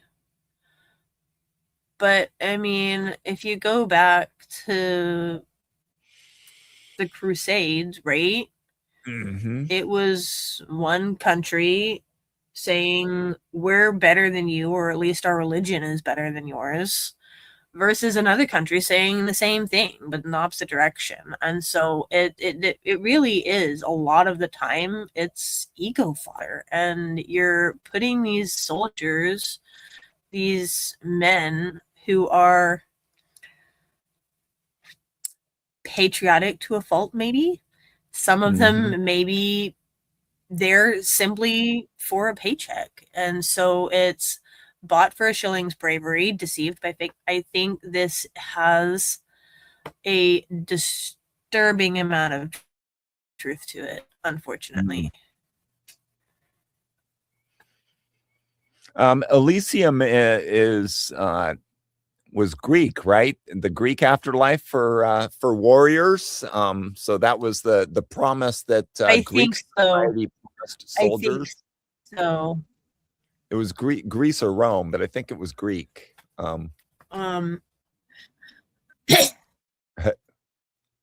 Yeah, but it's Greek or otherwise. It's another phrase for heaven or paradise, or it's part of that promise. Wherever you go after you die, essentially. It's part of that promise that it's okay if you die in battle, because then you'll be in Elysium. Remember the beginning of Gladiator? If you find yourself, I don't know, walking through wheat or whatever, you'll know you're in Elysium. Anyway. Yes. Oh my gosh, it's such a good show. Yeah, it's one of my all-time favorite movies. But yeah, that's I join the club. It is. It's a really good movie. But no, I think this particular stanza has an unfortunate amount of reality in it. Yeah. I wish it wasn't quite so close to reality.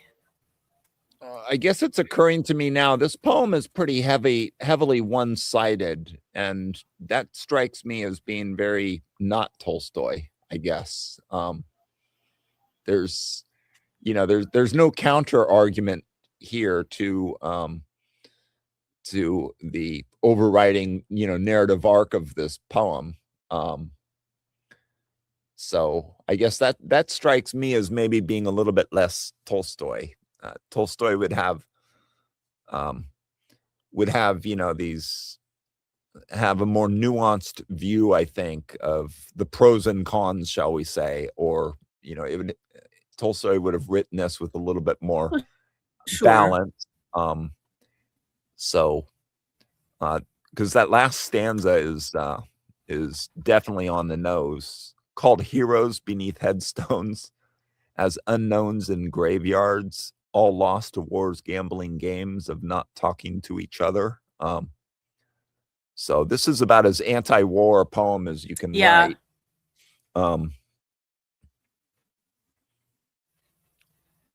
Tolstoy would have left in there a little bit of moral ambiguity. I don't necessarily.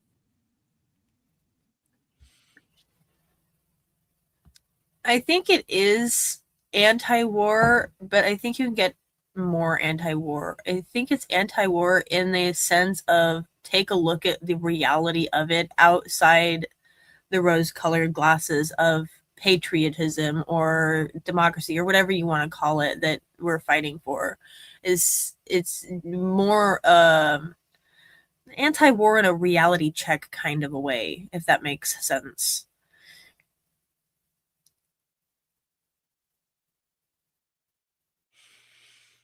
But maybe I'm biased. I'm in the military. Yeah.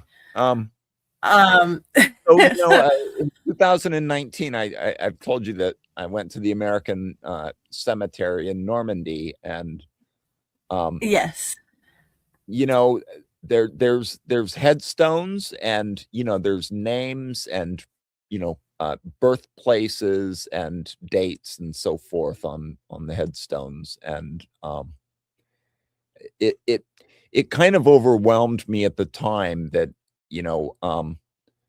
that we have to put those, we have to remember the soldiers underneath the headstone. So I'm thinking about this second line here, all unknowns in as unknowns in graveyards. Like, if all of our soldiers were buried as, unknown, there would be far fewer people willing to go to war for the country, right? Because that would be a really clear indication of a complete lack of care about those who gave their lives. And so, the marking of the graves is critical to making sure that the next batch of potential soldiers sign on the dotted line.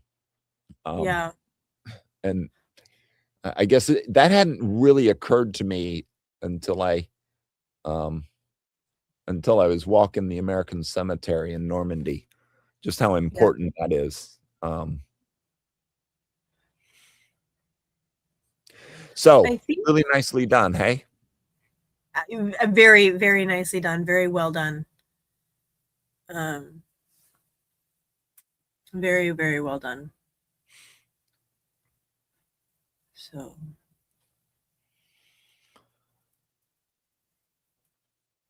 All right. Do we have time for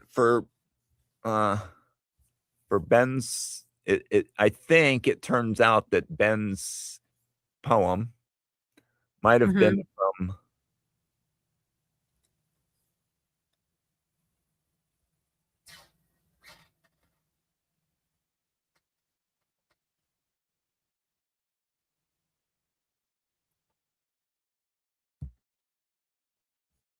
I think I might have been confused. It's all right. We've got 10 minutes. All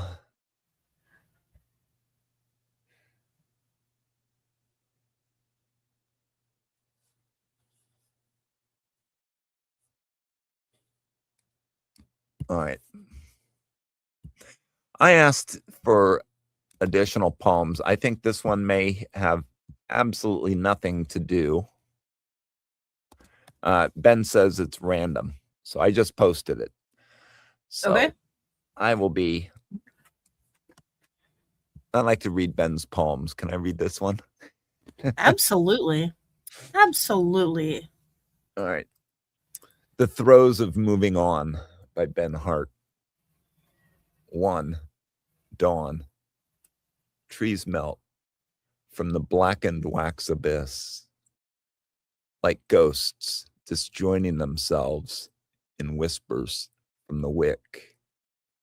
And the first light of a long relinquished sunrise starts to peel the fugitives from our flesh, until these stowaways, expelled from past lives, are restored again as strangers, and their trespasses are swept from the skin upon light's every subsequent touch.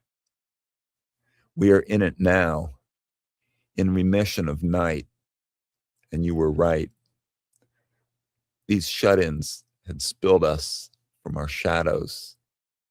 We had become briefly irretrievable to the colors of the sun. But we are in it now.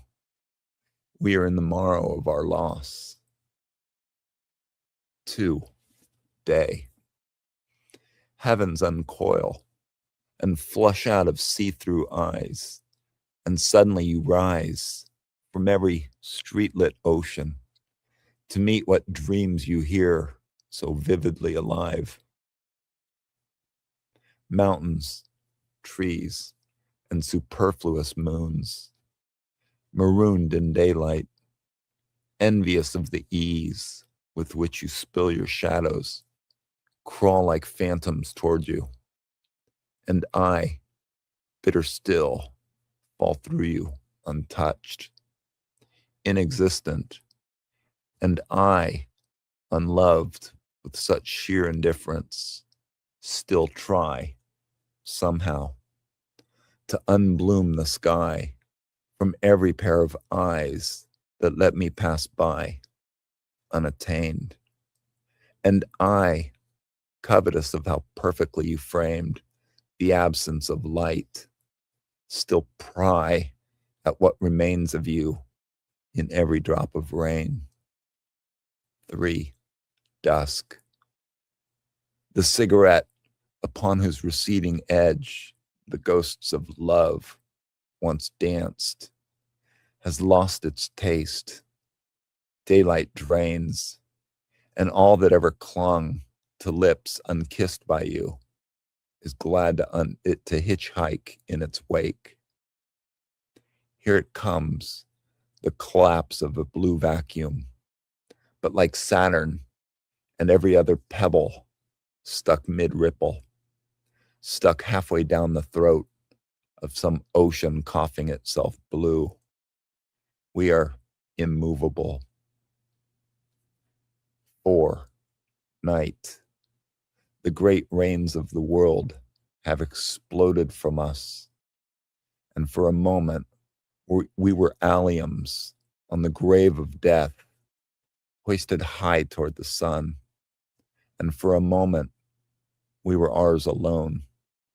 For a moment we were gone, but we are back in it now, the throes of moving on.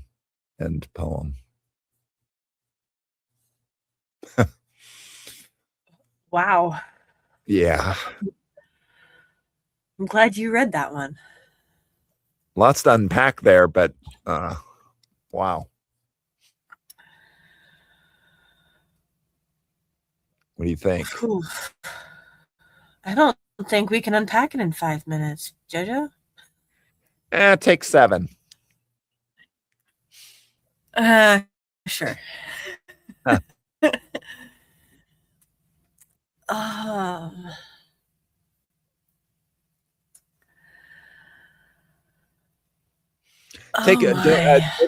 Don't take it stanza by stanza, but maybe take it section by section. Because there's 4 sections, but there's like 30. That's what I'm yeah. So I guess we'll start at the beginning.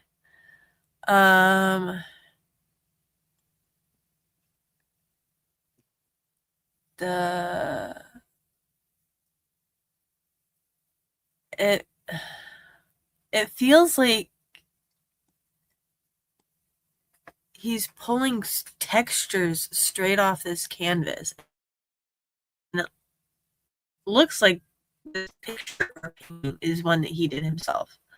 But because I'm getting whispers from the wick, like smoke from a candle. Starts to peel the fugitives from our flesh. Oh my gosh. That sounds painful. That's painful. Ouch. Let's see. The trespassers are swept from the skin upon light's every subsequent touch.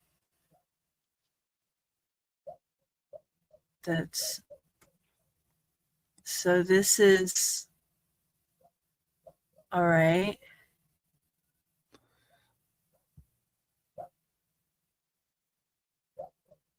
It feels like shedding the past, right? Treating past love or past memories as stowaways or like barnacles on the bottom of a ship, right? And it feels like what this is happening is the sun coming out is cleaning these fugitives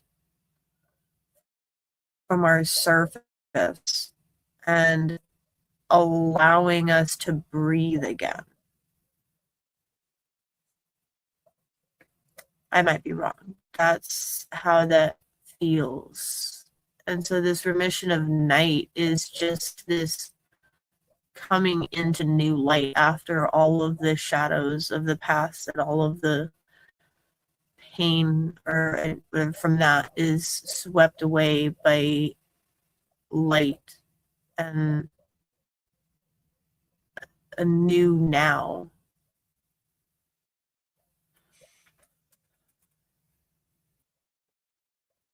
So I what do you think? So I think I can read this in a summary fashion just by reading a line or two from each stanza. So, like ghosts disjoining themselves, and the first light of a long and the first light peels the fugitives, starts to peel the fugitives from our flesh.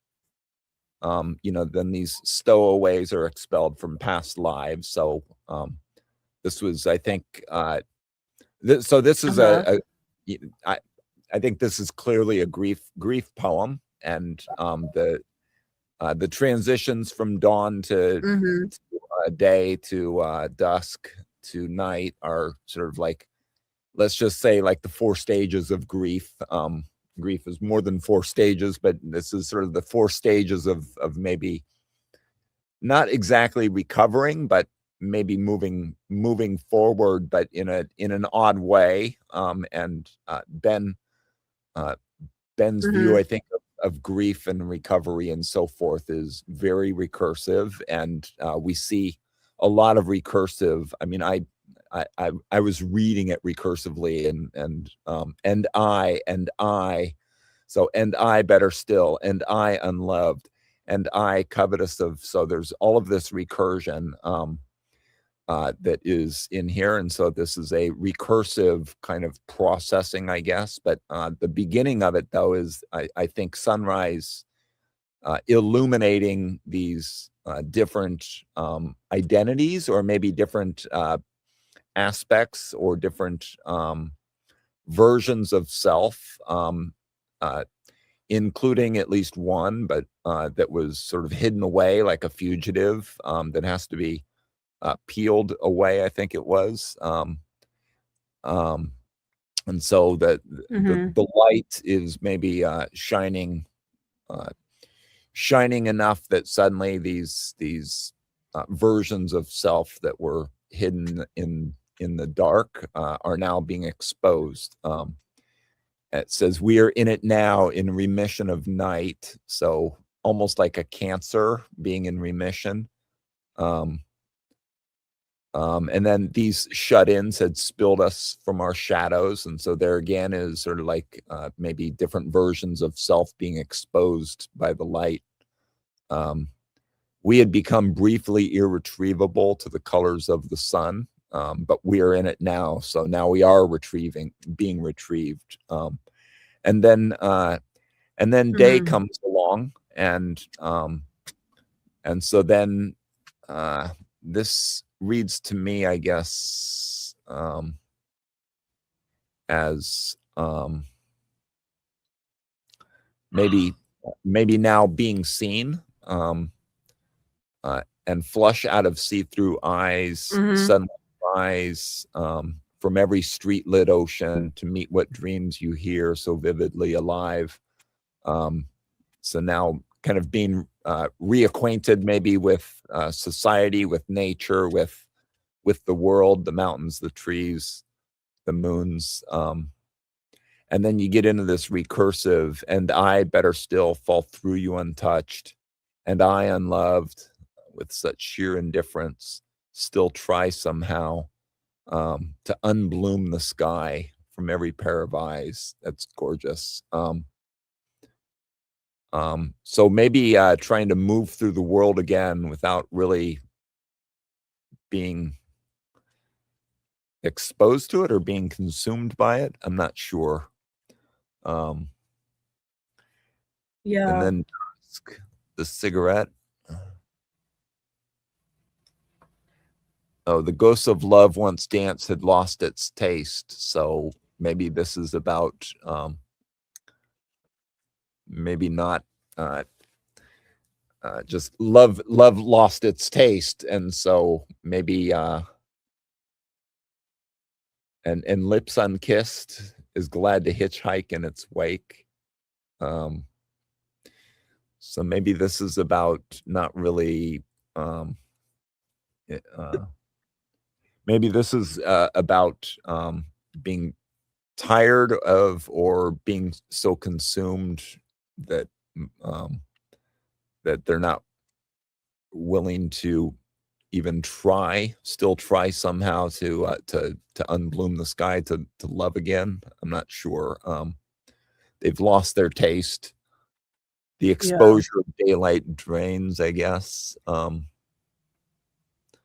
So they're glad to just hitchhike in its wake. That's a great line. It really is.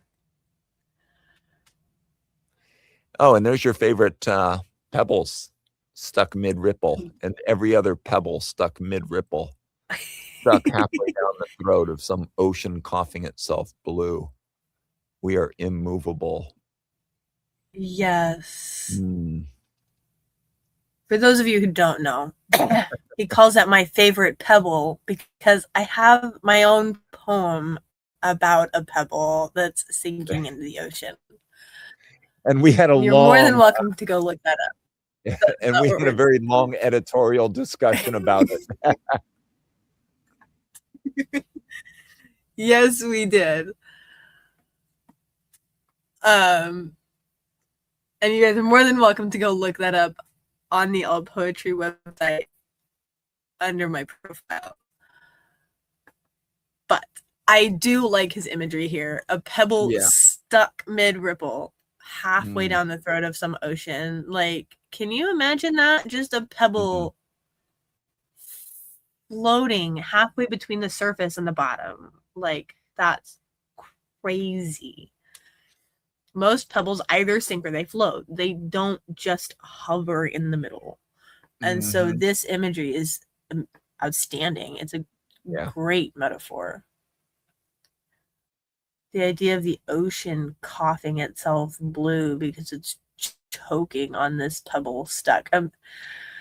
It's a very serious poem, but part of me wants to laugh at this idea of the ocean choking on a pebble. It's funny. No, I think it's a brilliant image. Isn't it is. It's a very brilliant image. But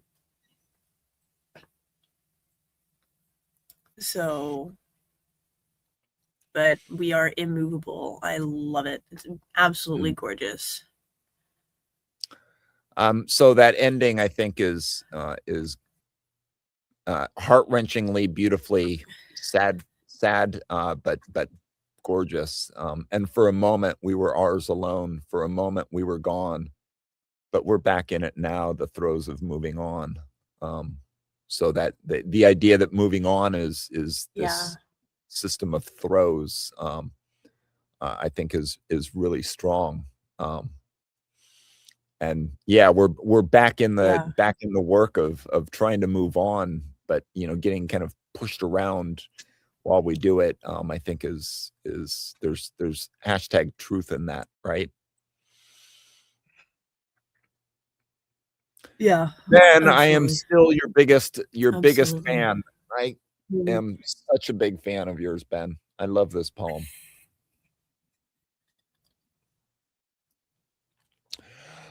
But I think we've kept Pam up. Well, Jojo, that didn't take 5 minutes. We've been 7 minutes. I know. Monarch, this is one of those nights where StreamYard is clearly got one of us on a delay, and I don't know which one of us it is. But there's clearly a delay tonight, and one of us or both of us, we should have taken turns leaving and coming back in. So something to think about next time, because I've got you on at least a 10 or 15 second delay, and I don't know if it's you or if it's me. So I don't know. But let's Discord afterwards and talk about it. Great show. Yeah. Great show. Thank you, everybody who contributed to the contest or afterwards to help fill our time. Great conversation. Thank you, Pam, for hanging out. And we will see you next week. Movies, What Dreams May Come. Have a good night, everybody.